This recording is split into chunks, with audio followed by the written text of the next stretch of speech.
I apologize in advance for my cough, so please bear with that.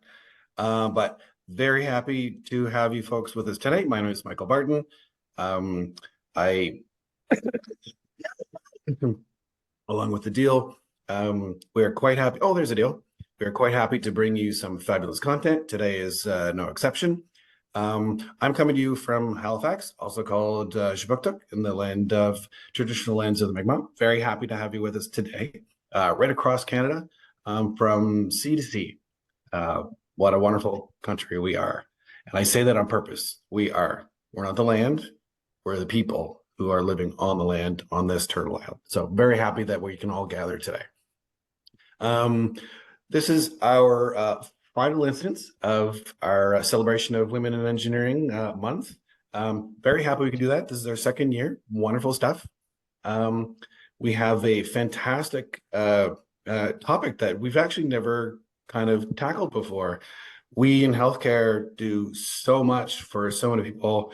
We never think that, well, case in point, when we get sick or if we have other things, we just kind of soldier on and we don't really think about that. But you know what? Today we're going to think about that, and we're going to think about how we can all work better together. There's many different flavors of that. Today is a very different topic for us, and actually I really can't wait to really dive into this topic. So I'm not the one with the fantastic bio. Marie-Ange is. Before I kick it over to her, I do want to remind folks we have a fantastic conference coming up. Make sure you register. I finally did mine yesterday. I think the hotel is at 80%. So if you are expecting to register and get a hotel room, you might want to do it soon. So again, that's May 28th through 30th.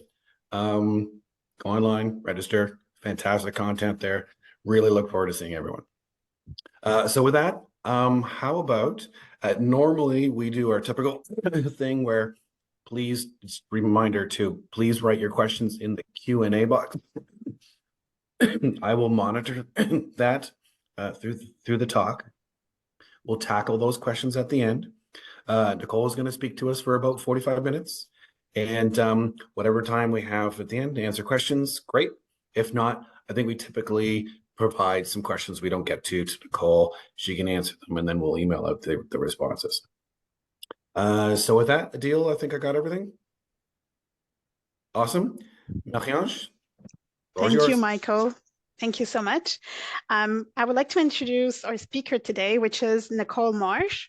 She's a deaf and hard of hearing biomedical engineering technologist at the Children's Hospital of Eastern Ontario, CHEO, in Ottawa, Canada. Nicole today will explain firsthand how she navigated and succeeded as a biomedical engineering technologist while being hearing impaired. She will discuss the challenges and the opportunities for improvement within a highly technical environment. Nicole, we give you the floor. Thank you so much, Marie-Ange. I'm here to talk about the accessibility within, oh, there we go. Thank you for the introduction. Next slide.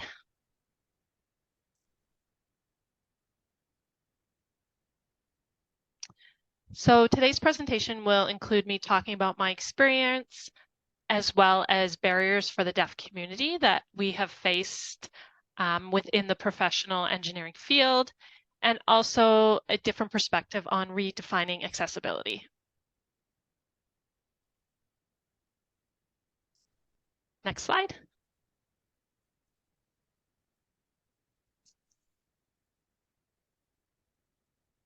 So I'll first go into my experience and my history. I was born with regular hearing and experienced a sudden profound hearing loss at the age of 5, and that was due to enlarged vestibular aqueduct syndrome.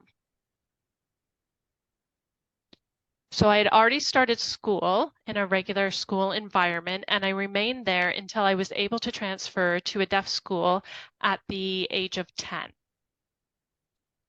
I graduated from the deaf school, and fast forward more than a few years, here I am.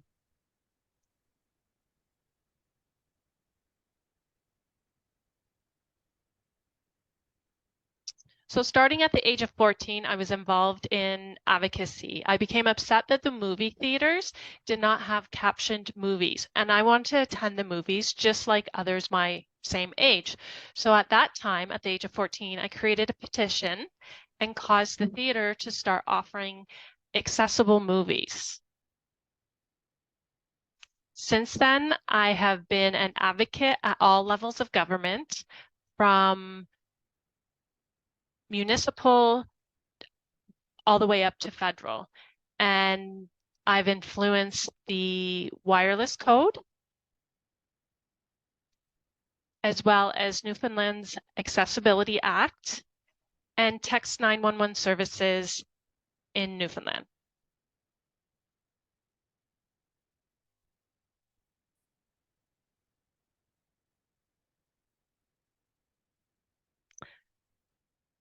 When I decided to return to school for a career change into the biomedical program, my application took longer than expected.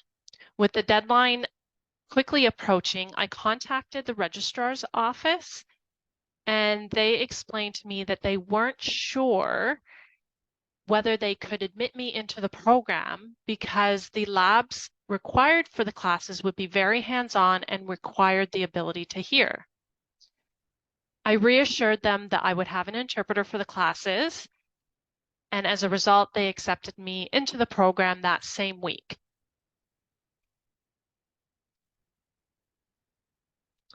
The program was quite the learning experience in more than one way.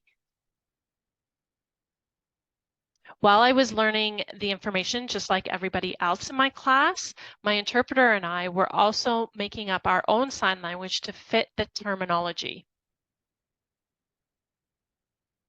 So imagine going through 3 years learning about electronics and having to spell R-E-S-I-S-T-O-R,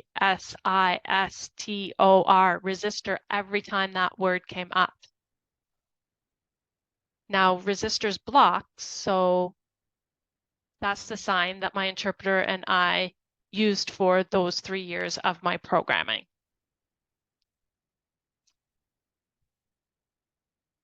Insulin pump became IV and squeeze. So what my hand is doing right now.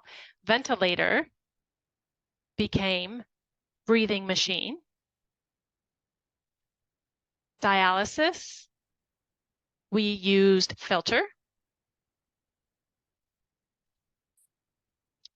And for chemistry, for example, sodium, we used the sign for salt. The rest of the common elements, I memorized the periodic table, and then the interpreter and I used the abbreviations so that they wouldn't have to finger spell each element letter by letter. So it made for quite the interesting 3 years, especially when we switched to online classes halfway through my last semester as a result of the pandemic.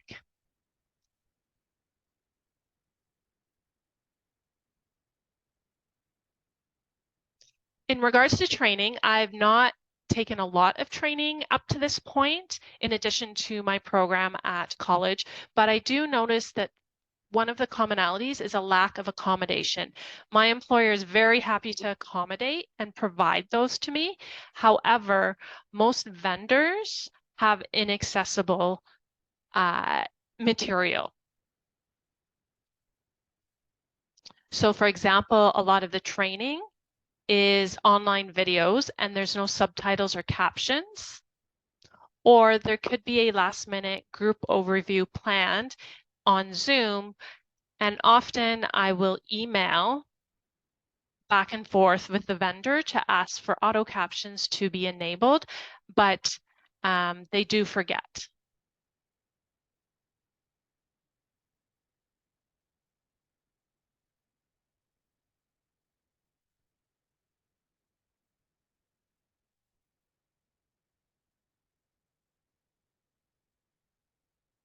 For engineering organizations,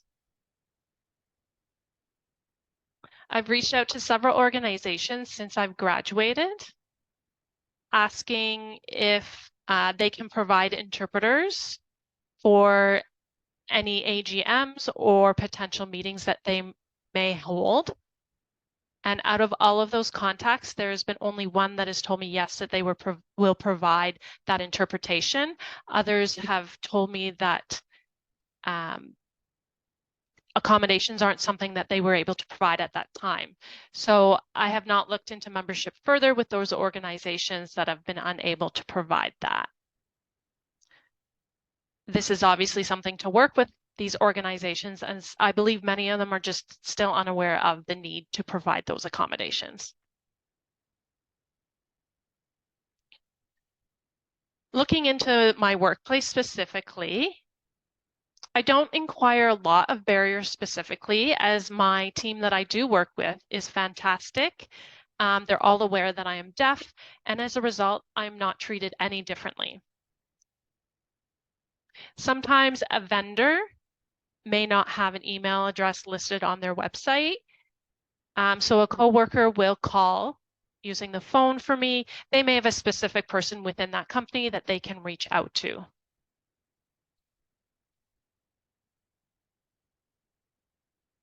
And as well, another issue is that I've had feeding pumps come down with a note that says, makes a funny sound. Now, that description in theory doesn't really help me much. However, you know, I know that the funny sound is probably something that is as a result of the parts not moving how they should. So I just power it on, let it run, and usually I can feel by touching it where the problem is.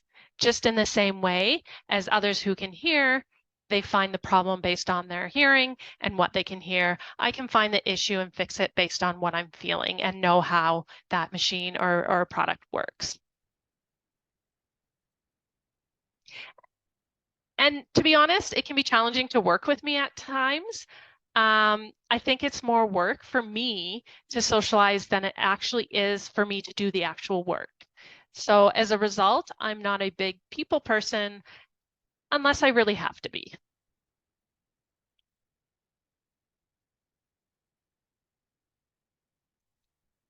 One of my favorite moments at work to date is when a nurse called down to the office because there was a patient who wore hearing aids and their battery in their hearing aid died. The caregiver didn't have any extra batteries on hand, and the nurse was unsure what to do. The patient, the battery size that they needed for their hearing aid was different than mine, so I just couldn't give them an extra battery that I had, but I did know, just from my knowledge of going to the audiologist, that they often provide and change hearing aid batteries a lot. So I went to the audiology clinic, I asked them, and they were able to give me a pack of the size of batteries that the patient needed, and I was able to deliver those to the nurse, and the nurse was able to give those to the patient who required them. So these are just examples of the little things. All of our experiences impact how we perceive problems, and as a result, how we can come up with solutions. If you ask 10 biomedical engineering technologists how to change a light bulb, then you're going to get 10 different methods back as an answer, and they'll all work.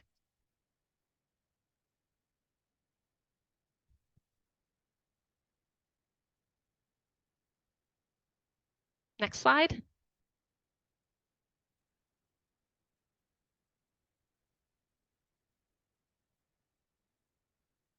So for the deaf community, there's lots of barriers when accessing different medical professionals or when accessing any sort of advanced education. And this sort of speaks to the history of that. Alexander Graham Bell, who's also known as AGB, is best known for inventing the telephone. What most people don't realize is that AGB's wife, as well as his mother, were both deaf. And he actually invented the telephone by mistake when he was trying to figure out and create a way for his wife to be able to hear. During the Milan Conference of 1880, Alexander Graham Bell played an influential part in the International Congress of Education of the Deaf, where ultimately the oral method, or speech, was voted to be superior than signed languages. This had a damaging effect on deaf education. And this damaging effect and impact has continued today.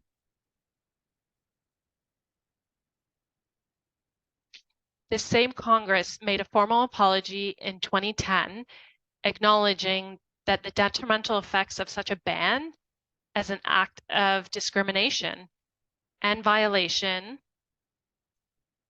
of both human and constitutional rights.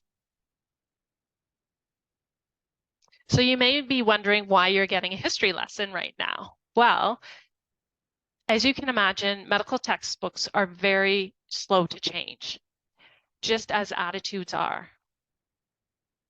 So when a child has a hearing screening test, it's common that the parents of said child are told that their child has failed if they did not respond to that hearing test as expected. The medical community is quick to offer a fix by suggesting such things as a cochlear implant for the child. And in many of those situations, parents are told to avoid using sign language because the child will have less success with their cochlear implant if they use sign language. But realistically, at the end of the day, batteries can die, equipment can malfunction, as we're all very familiar with in the clinical engineering field. The deaf community sees cochlear implants as a tool. They are seen as a hearing support and still do not provide perfect hearing the way that glasses would give better vision. As well, they don't provide language to communicate in, which leads us to the next topic, language deprivation. So this occurs as a result of chronic lack of full access to a natural language during the critical period of language acquisition in approximately the first 5 years of a child's life. This is commonly experienced by deaf children because a majority of deaf children are born to parents who can hear, and they likely do not know a sign language already. The first step for those parents is typically to a doctor who encourages them to consider cochlear implants, without mentioning of sign language, which leaves the child with no exposure to communication until after that cochlear implant surgery is done and activated, as well as programming and learning to listen. So there's often multiple roadblocks in place for this deaf child, and that deaf child does not become fluent in a first language, whether that be a spoken first language or a signed first language.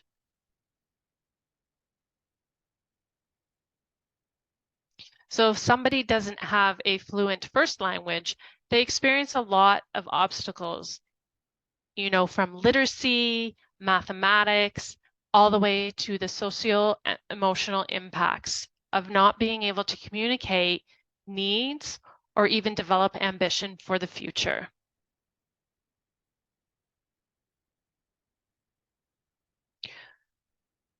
With these barriers in consideration, deaf children have the odds stacked against them.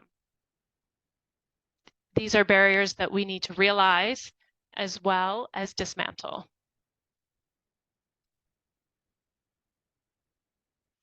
Deaf children start grade school typically performing below their age level.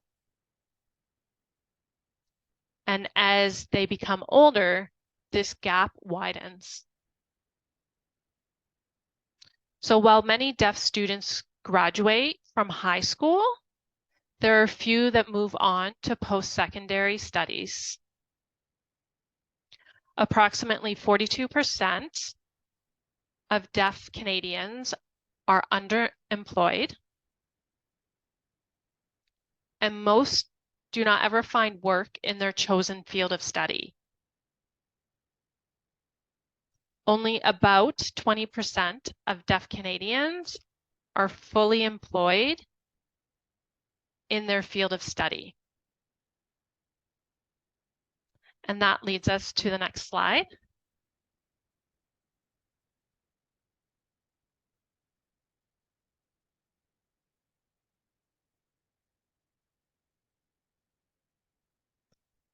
So technology gives us a lot of power and the ability to take down obstacles if they're realized.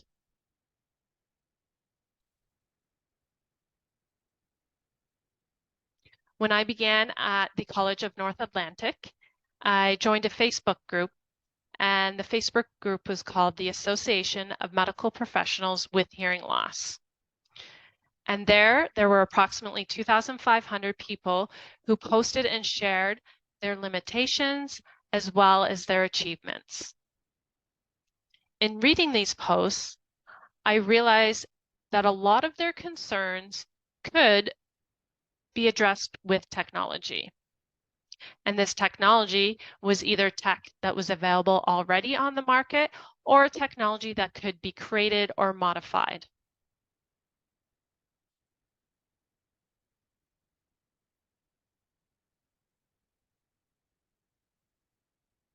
So we're all familiar with alarm fatigue. And this is, very in regarding to the audiological factors. So clinicians, noise fatigue is something that comes from people with hearing loss, directing more attention and energy to lip reading and hyper-focusing when somebody is speaking to someone else, to follow a conversation with multiple people, whether that be in meetings, rounds, or a patient who themselves is unwell. So the extra effort to exist in a demanding hearing environment requires more effort and leads to a person feeling especially tired and drained as a result of this noise fatigue. So back to comparing it to alarm fatigue, and that's with clinicians of all hearing abilities who experience the sensory overload of an excessive number of alarms, which leads to becoming desensitized to alarms and possibly missing safety alerts.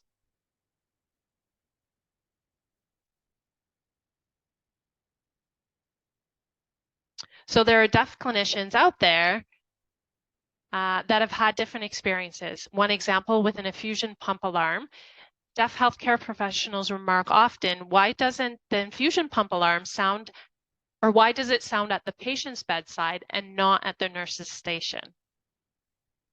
So a common issue that many mention their employers having is that deaf clinicians are late for infusion pump alarms, or they even miss them. Deaf nurses will set their watches to alarm minutes before the infusion completes so that they can go back to the bedside in time.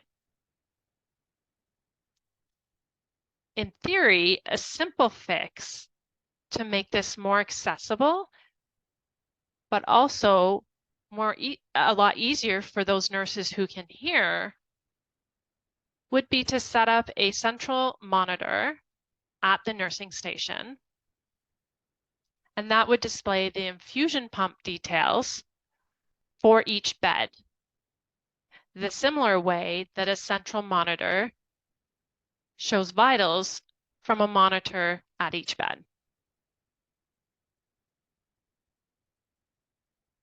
So that would really apply to all nurses and just make the workspace more accessible for everyone if something like this could be set up.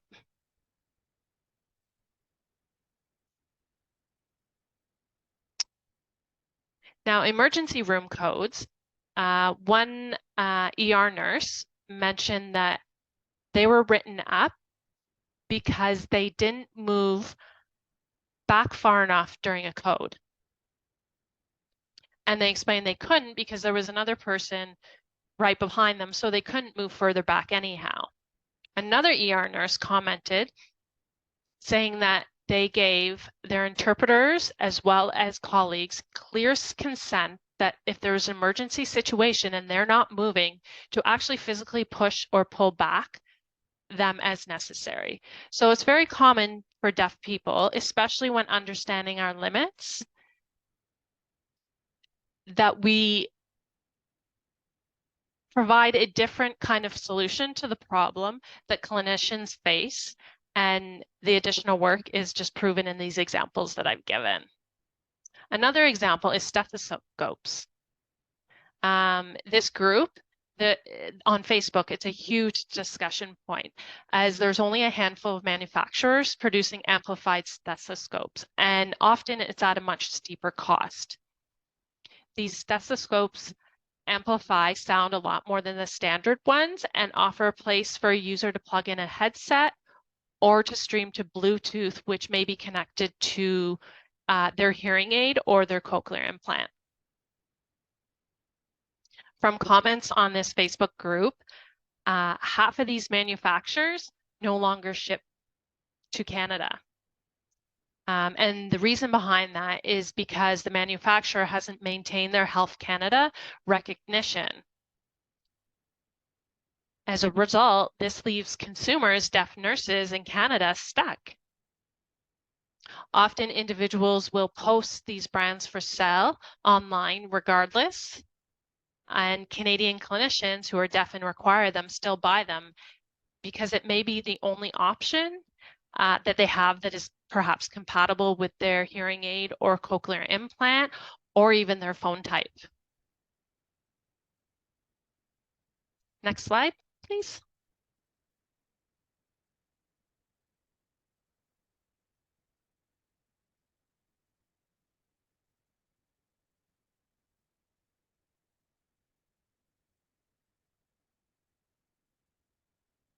Thank you.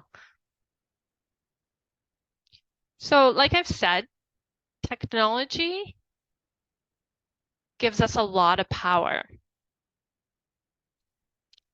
Technology can eliminate a lot of barriers if those barriers are acknowledged. I mentioned the limitations of the deaf community and what we experience because I'm able to do so. So my hope is through sharing all of this information, I can encourage others to make a difference in accessibility and encourage some of you to think twice, perhaps, about what accessibility could actually mean.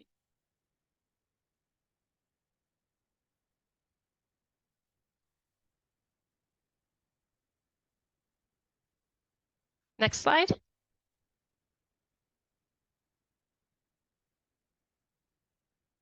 So that's my presentation. I'll open it to questions.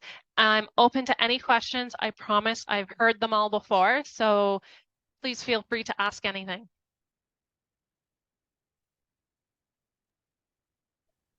Awesome. Thanks very much, Nicole. Oh, Wanda, I think Nicole's video is the only one that's still working. No, all of ours popped up, I think. Oh, there we go. No, it was just a weird format.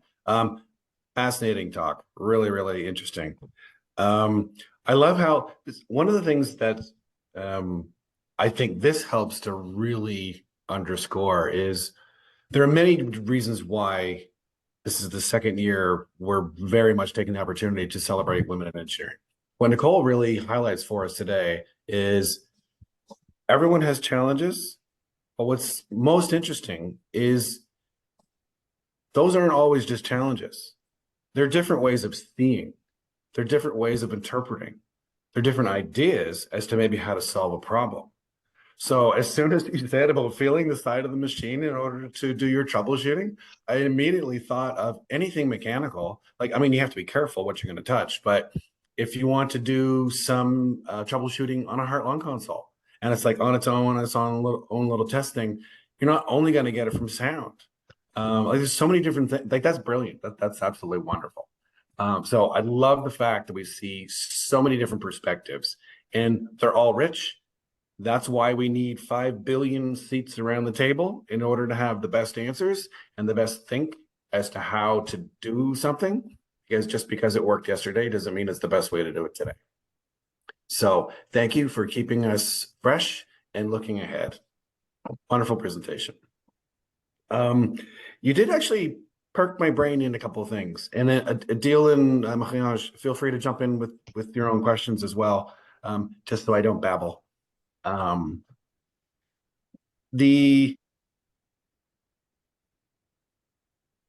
A billion years ago, I have enough platinum highlights that I can say that. When I was doing my clinical engineering internship, so part of it they would get us to work as a tech and an engineer and the manager and the director and everything. So when I was doing the tech part, the guy I was working with goes, okay, safety 101. Take your left hand, put it in your pocket. Only use your right hand. Now check out the device, etc. Obvious hand-to-hand current going through it, safety there.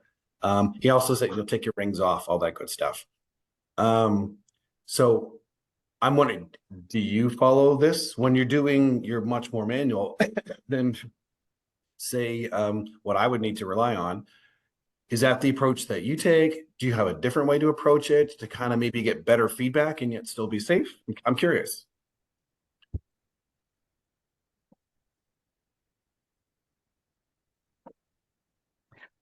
Sure. Most of the time when I'm working on equipment, I use obviously more hands-on approach than others may use. So I'm already aware of the safety rules of how I work. So obviously if there's equipment, that's open on a table, that has power, I'm not going to just get right in there and touch everything all at once, because I'm just more aware from the forefront of that information. When there's IV pumps that are coming that make a funny sound as indicated, I'll run it like it's supposed to be connected and feel it before I open it up, before I do anything with it. So that helps me be able to diagnose the issue, first of all, before, I'm digging in there to find out what the issue is. Very cool, very cool. And that actually, thank you. That's a perfect segue into another question that I had. Typical engineer, when I hear something, my brain starts to design, so forgive me. Do you already, or have you thought of, just to give you a hand, tried when you have a new device and you know it's working good, take a microphone, you record the sound envelope of what the IV pump or whatever is supposed to sound like, save that to the equipment file.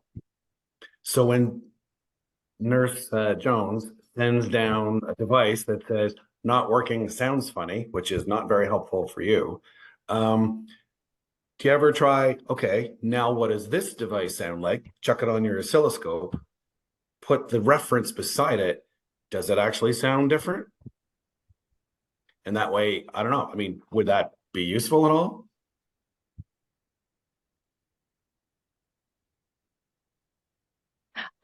Fortunately, I have a wonderful team. So often, if I'm not sure if something is sounding right or not, I'll just request a teammate to borrow their ears. It's pretty simple and easy. They're happy to listen for something for me. So that seems to be the easiest route that I take. Awesome. You got to love good teammates. I do have a question for you, Nicole. You did mention that you had to invent language and with your interpreter because there was no there was no text or sign language for, so because it's the biomedical engineering field, clinical engineering field is combined as the medical terms and there's the engineering terms. So I wonder, do you know if it improved for subsequent people that are dead of hearing to have like a language to be able to study in these fields that are combining two different disciplines?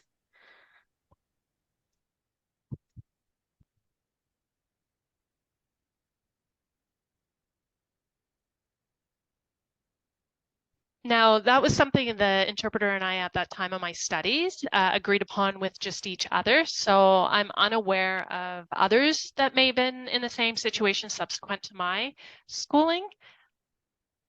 I know that it's only recently that there's a new website that has been developed to share science STEM technology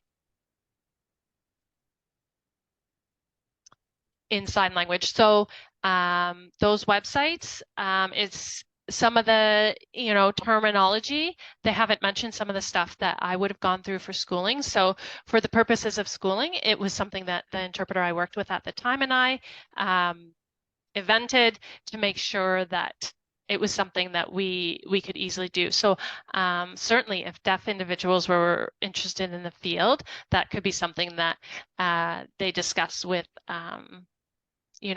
others that are in the field as well, or perhaps with these resources that are available online. Thank you. Yeah, I had a similar question, Marie-Ange. It seems kind of, wow, earth-shattering that there wouldn't be some agreement internationally how to codify technical information in sign language. Like that is really that's a pretty difficult hurdle to jump. So I applaud you for doing that. Along those lines. Now, if I could just mention, when you speak of international, so just as each spoken language, there is the own language based on the country, there's a signed language to match each of those. So in Canada and the US, we use American Sign Language, ASL. In Japan, they would have Japanese Sign Language, and so on. In the UK, they use BSL, British Sign Language. So there are different sign languages across the world, just as you see different spoken languages. Right. Actually, I did know that, but thank you very much for that reminder.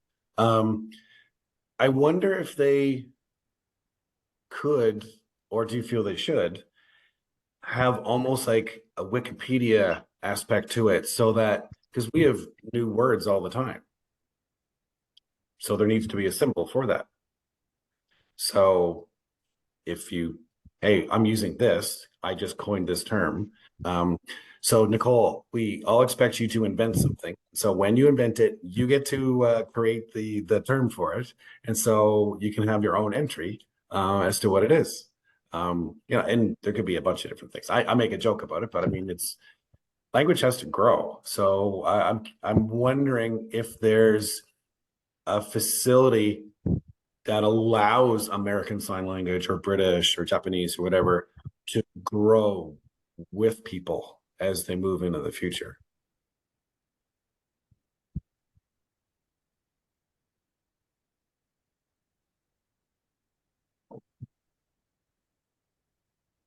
So yeah, there's not a specific place for it, I would say, but as there are new words that are invented in English, there's certainly no like Wikipedia or any place online to, identify that. So what happens is those words become buzzwords, and they just become part of the sign language and what's commonly used. So people will start to recognize and then create signs for some of those words. But me being one person with all this specific knowledge and having nobody else to discuss it with is certainly a gap that's not yet to be seen. Yeah, very tough to be sure. A couple of questions online. First, from Thurtis, hopefully I'm pronouncing that correctly. Thank you very much for your great presentation, Nicole. I am not sure if you personally rely on lip reading during your work, but I was wondering if with masking requirements, has that impeded your ability to communicate, or that of your colleagues who might rely on lip reading?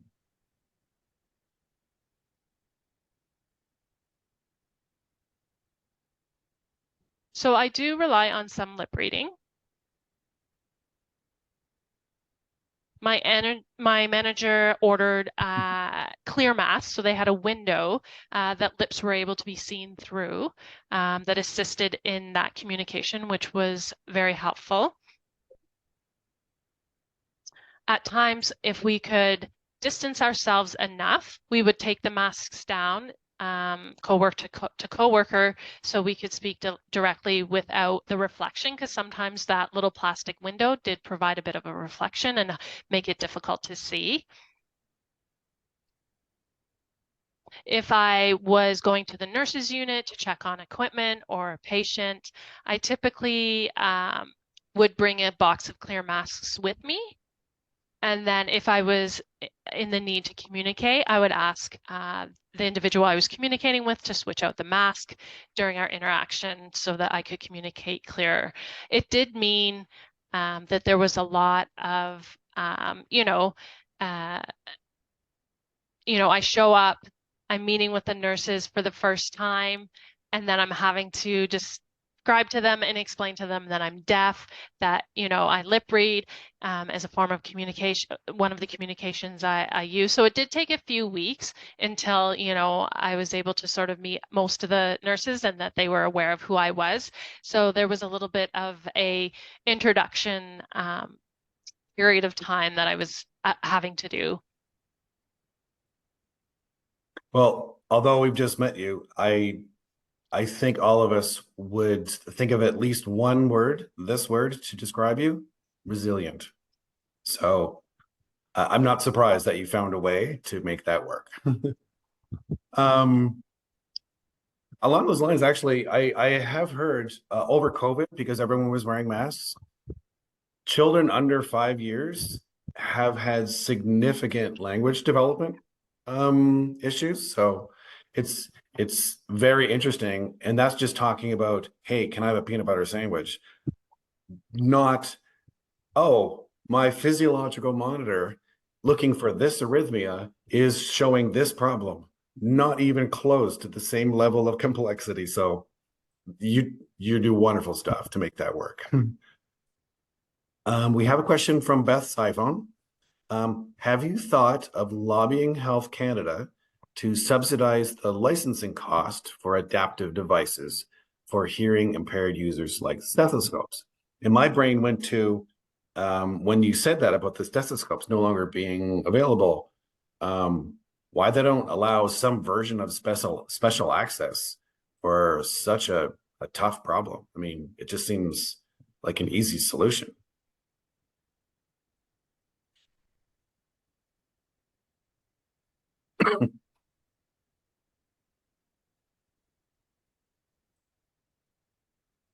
It's not something I've specifically considered. However, I think historically, especially since the pandemic, there's so much going on, perhaps at a time when things are a little bit more settled, that, back to semi-normal life, that we can start to look at some of those things and concerns again, and see what we can lobby to advocate happen. Yeah, very, very good point. I think all of us are just only starting to not teeter back and forth, recovering from COVID and getting back to the new normal. We have another question and then a couple of very nice complimentary messages. I wanted to read this one from Alice Casagrande for you. You're very kind to share your knowledge with us, Nicole. I don't think the onus of educating us should be on you, and I appreciate you for going above and beyond and doing so. I would totally echo that. I know it takes a toll every time and requires a lot of energy and strength. You are amazing. I would also echo that. Thanks for being so positive about it and advocating for change while enlightening us all. Thank you. You're welcome. Along those lines, because I mean, we're Canadian, whether you're English or French or what your language is, the onus is on us to learn enough in a language that we find ourselves in frequently in order to get past some common situations. It's funny, during your talk, you're talking about sign language and not many people know it. As far as I'm concerned, it's just another language. I don't see it as, it's just a different way. It's just you talk with a different language. So why wouldn't I learn that language? Or at least parts of that language so that we could speak. So my question is, for people like me or others who want to, where would I go to get some, hey, you know what? Here are some fundamental signs that you should know to just have a really basic kind of a communication ability. Like you go to a different country, you learn how to say, where's the bathroom? And how do I get directions? Like you learn some basic things. Where would I go to learn how to say basic things in American Sign Language? So most of the time, it's really easy to attend ASL classes. They're often offered locally through deaf organizations. They have teachers who will teach. If that's not a possibility, depending on where you're located, there is some online options, and one is www.lifeprint.com. That website has quite the resource list of different signs, and it provides the videos of those signs. Sometimes it's a little bit much, but the videos do help to provide those signs if that's something that you're not able to access locally through a class taught by a deaf instructor. Awesome. Yeah, very, very helpful. One of my sisters-in-law, she actually was learning sign language because the person she was caring for at the time, when she was a student, was deaf. So some of the symbols she had to learn how to stretch her hands in order to achieve the symbol that was required. So it wasn't just like learning the sign and then it was like totally easy to do. So again, you do some amazing things. So thank you for sharing that with us. Suzanne, my colleague Suzanne Tarai, thanks for your insightful presentation. You mentioned your increased use of touch. I was wondering if you find your other senses amplified as well, like vision or that kind of thing.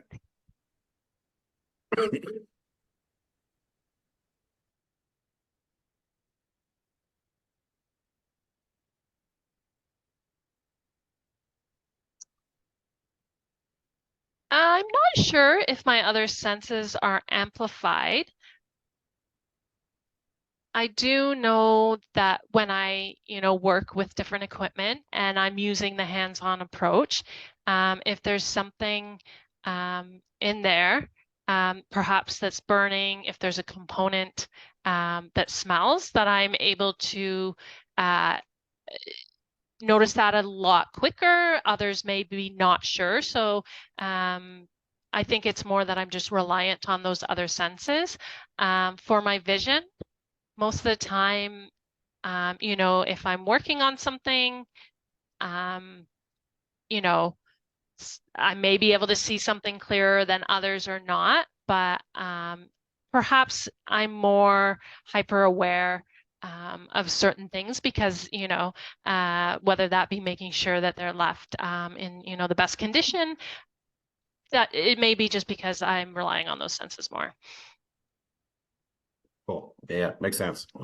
Okay, this next one, there's a bunch of different parts to it. So I think I'll ask them in different parts just so it's easier to to look at it. So this is from Scott Olson. When you graduated from biomed school, how many employers did you interview? Yes.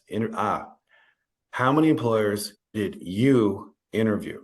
Yes, interviews are always bi-directional in order to determine if they were able to provide the necessary supports that you required and are legally entitled to before you're able to find employment as a biomed.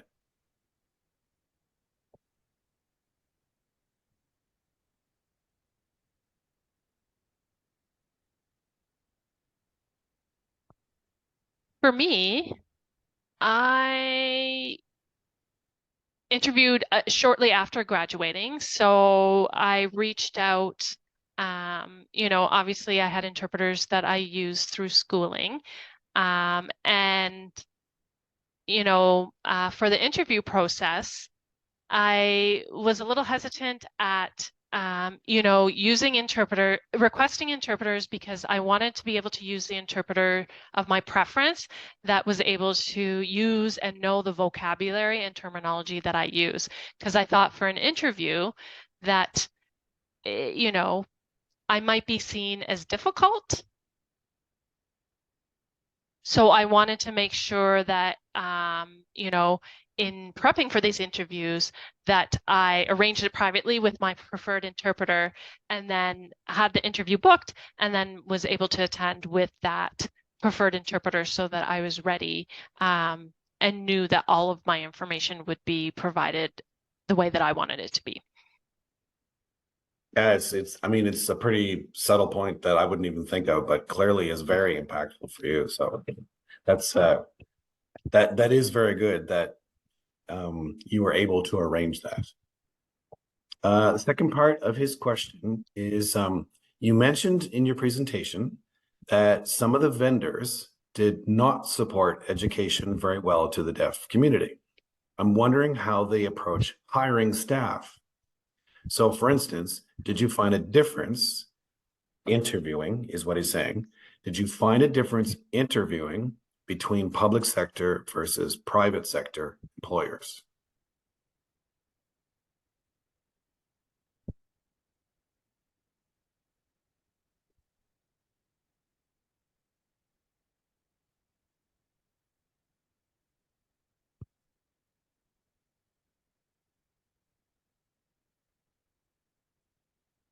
Typically, my interviews were with hospital facilities versus the private sector. So I'm not actually sure what their hiring practices would look like in regards to providing accessibility. I'm not sure. So I know that there's often, private businesses on their website outline their accessibility policies online.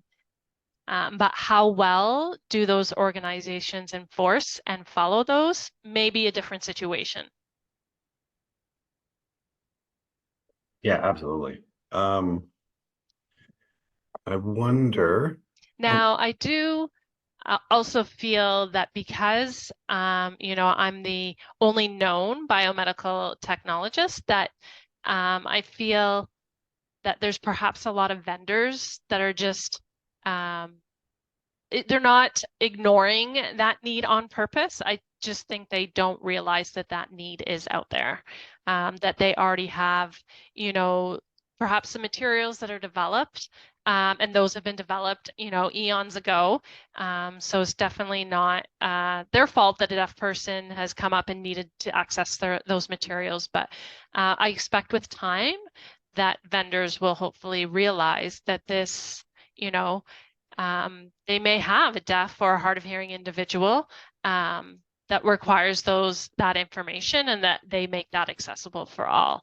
I think it's still very new to the field, having individuals that require that. And, not necessarily that they're all accountable, but I just think that sometimes if they haven't been told yet, that they sometimes are just unaware of what they need to do in order to make things accessible. Yeah, fair point. I mean, I think we all at some point can be we don't know what we don't know. So it's good when we can realize that there is an issue and I need to choose something and it's up to me to do it in order to to change and get better. Joel has a question, and I'm wondering, he asked it a little bit a while ago, but I wonder, it's so fundamental. I personally would also like to hear it again.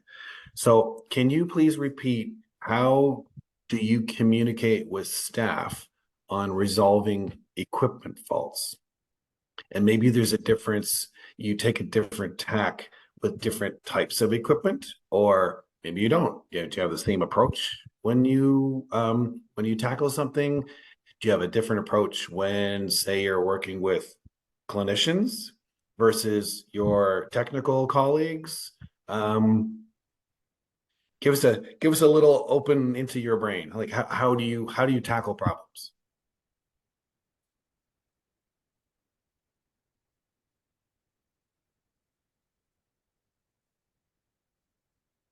So with other technicians, I think, my colleagues, they're just used to me being deaf, so that is pretty easy. Other staff, nursing staff, if I have to go to their location to fix something, and I show up, often it's the charge nurse, and they often have known me for a while, so they're aware that I am deaf and that communication has to look a certain way, and they're open to that. So making sure that we understand each other. I will grab my phone and type a message on the phone within the notes section and show it to them. And we'll just go back and forth, communicate that way. If, we need to, we just, if my phone's not available for any reason, then we use pen and paper and write back and forth. And, often if the equipment can be brought to our workshop, then people bring it and we were able to fix it there and then bring it back. But it depends, of course, on the different types of equipment. So if we feel that, we need to see the error in action, then, sometimes we want to see how it's being used. So I'll go up there, perhaps it's a different way. So we're able to, figure it out by just doing what we normally would do. And sometimes I have to bring it back and test it in a different way to match what their use is, or, maybe their use of that equipment is not proper, and we're having to make sure that they know. So, I mean, really the goal is to keep communication happening as openly as possible. And how I do that just depends on the situation. And realistically, whatever way works is the way that I go. And CHIO also has a video remote interpreting service. So the video remote interpreting is used for patient care, but I also have my own account on my phone ready to go. So if I need an interpreter anytime during my work hours, then I'm able to reach out and connect with an interpreter through my phone. So that's also something that, most workplaces I don't think provide, but that's something that I really appreciate CHIO providing for me. Oh yeah, absolutely. And hopefully some of your colleagues are learning some sign language while they're at it. I would say perfect finishing thoughts are from, I believe your VP, I worked with him many years ago, Tim Zagudny. He says, "Bravo, Nicole. You are a great inspiration to women in STEM, and I'm certain there are many young women looking to you as a mentor and example of perseverance and success for not letting any challenges get in your way. It's wonderful to see you." And he says, "You're truly amazing." I would echo that. So thank you very much for speaking with us today. Really appreciate your insights. Any final thoughts, Adil or Marianne? No, this was great. Thank you so much, Nicole, for sharing your experience and inspiring us as well. Oh, thank you so much for having me. And likewise, thank you again. I've just been and just really enjoyed listening to the presentation. And thank you, Janice. You've been wonderful as well. Yes, absolutely. The invisible person who's right in front of us. Thank you, Janice. All right, everybody. We will call it a day. Thank you so much. And we'll see you guys next time. Don't Bye-bye forget to now. register for the conference. Yes. Yes, have a great day, everybody. Thank you.